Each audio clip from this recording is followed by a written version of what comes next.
to let people in those communities know that they're not alone, because I do think you often hear from victims, I was embarrassed, didn't know where to turn. I was afraid to go to my family members or my in-laws or my employer because I was afraid of losing my job.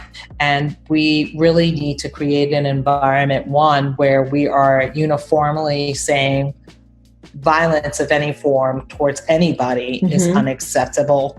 And that if you know of someone who is experiencing violence and they come to you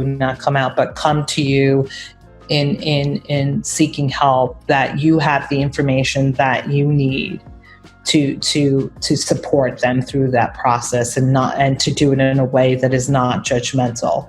I personally say all the time, I hear women during my time and during this work, and even in casual conversation, people say to me, well, that will never happen to me because I'm so and so and so and so and so and so.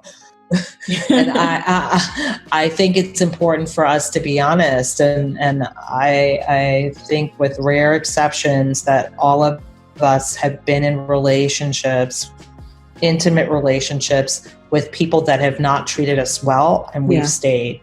Maybe it's not been violence. Like, if you're real, like, to be really real, if you're being very honest with yourself, you know that you've been in relationships for the most part where we have not been treated well by someone and have chosen to stay for whatever reason it is. Yeah. And so who are we to judge? And I think we have a responsibility to young people.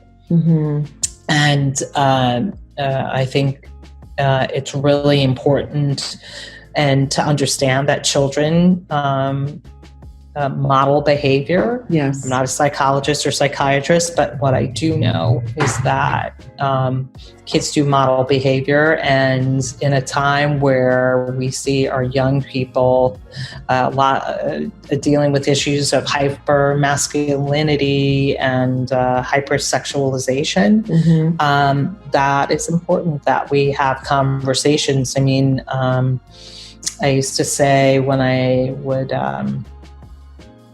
talk to young women, and then they would be, they would say to me, well, my boyfriend loves me. And I would say, why?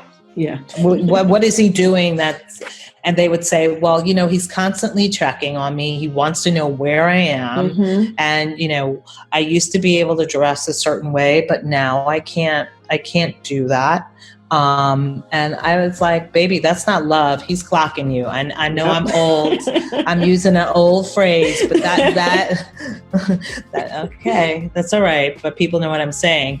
That is a form of control. And what I would say to those young ladies is, when you try to do that to him, what happens? And they're like, he doesn't respond, right? Yeah.